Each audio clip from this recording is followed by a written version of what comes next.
I'm making a nice cup of tea for two very good friends of mine from England. They're sisters. One is a singer-songwriter called Julia Fordham, and the other is a journalist called Claire Cross. Because we're from England, we do like a good cup of tea. You have to bubble boil the water, America, and warm the pot. Don't you, girls? Yes, you do. Why can't Americans make tea? I don't know. They don't use cold water for a start. They like really? The water's warm and it has to be boiling. And I must explain, you are Claire Cross. I am. You are, of course, Julia Fordham. And you're her older sister. Yes. And we like to say much older sister. I don't like to say much I do. older sister. Oh my God. Look at the love.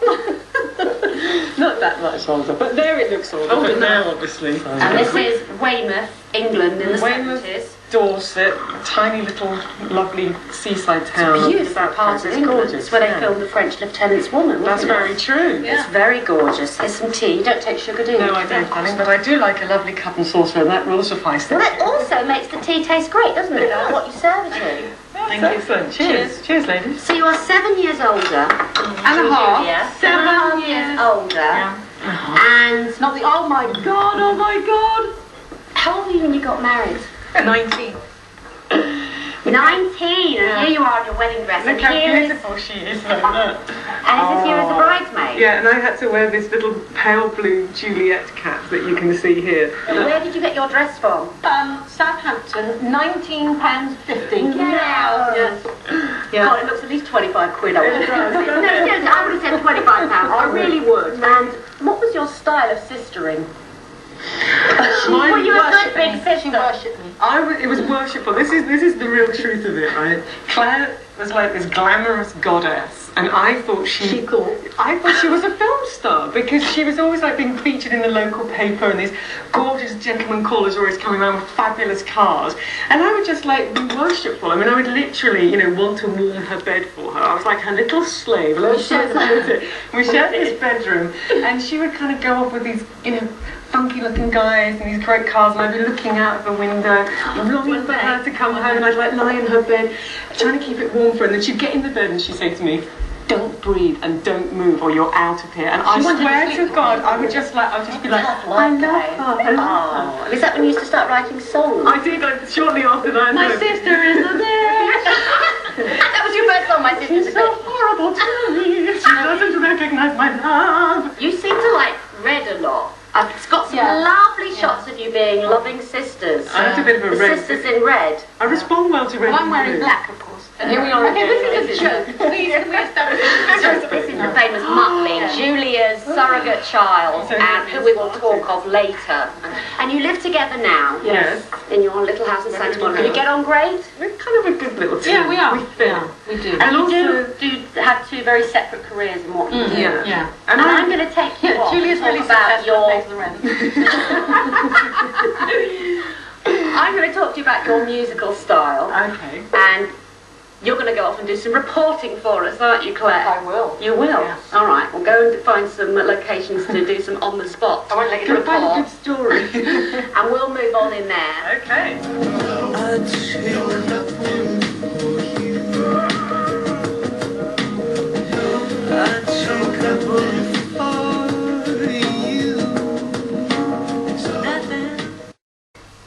Outside the offices of Visible Panty Lines in Santa Monica, home base for Tracey Ullman's various enterprises.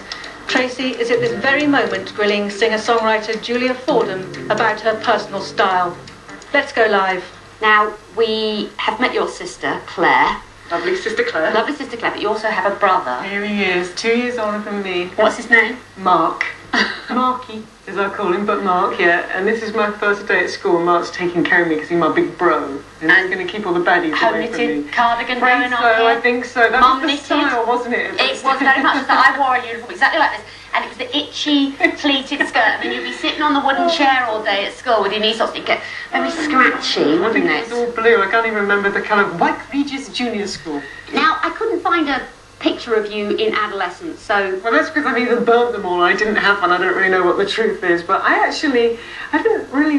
really wanted to be a singer-songwriter. I was so clear about that. I never kind of from did what that. age were you From about clearly 12. wanted to be? Right. So I kind of skipped those troublesome years where you're kind of like smoking and hanging out with the boys by the bike shows. I just went straight to the folk club, you know, the jazz place, and was trying to work out how to get away from our little seaside town up to London. Because I was like, do they have a train? How do you get there? And this is one of the ways I got there, by being a backing singer for other bands. And this is my friend Angie's an incredible singer. These are your real hair I swear to God, she had the most stunning natural black curly hair, and mine was, you had to dye it white first, so it was like a peroxide blonde. And then I just went, sometimes I go through stages of colour in my life, and this was my lilac phase. Everything was lilac, the hair, and as a duo we were doing all the bands in town, doing the backing singing, and this was our phase when we were with a pop band called 5TA. Yeah, and you sang with Mary Wilson, who I remember very well. I love Mary. Well, Mary's just a sensation in so many ways. Like, musically, she's a terrific singer. But she had this incredible stylized vision for her band, of which I was a member. And here I am as Cinderella and Barbarella. To my friend Janie. Janie's now a presenter on Radio 2. Back home in England, yeah. And then you went out on your own. Here I am going out on my own. I was obviously having a really bad hair day, so I actually sent you that one because... the first album I had very short hair. I did the bow. You did, I did the bow. I loved the bow. My husband used to scream at me about the bows. I've got many pictures with the bows. I loved it. I had to chip them off me in the end. I loved them. How many records have you sold now? I've done 6 albums. The 7th's coming out, and I've probably done about 2 million albums around the world. Are they important to you, your album covers, how you look and how your style? You don't get anybody dictating to you? Well, I actually so enjoyed the whole putting together of the album packages, and I've had some incredible art directors who've done it. CD guy. I remember buying this CD. You look so happy. I was happy and happy to have your picture taken. I hate having my picture taken. You look so uninhibited. I think it's because it was the end of the day. It's actually... That was the day before the big earthquake in LA. And then we went to bed that night in the hotel, and then everything fell apart. And I remember all the English people going, "It's the IRA, it's a bomb!" I was like, no, this is California. They have these things called earthquakes here. I noticed some pictures of this wonderful red coat on your porcelain album cover. That was the second album, and I actually, this girl called Megan Douglas, she designed this coat, and I'd gone to her house to just look at some potential items for something I was going to be doing, and I spotted she's in London, this girl? She's in London. She was at this time, which is kind of like, 89, 90, I would say. And I spotted this bit of red velvet poking out of her personal wardrobe. I was like, I must own and have that item. It is perfect. And she had been hoping to save it for something.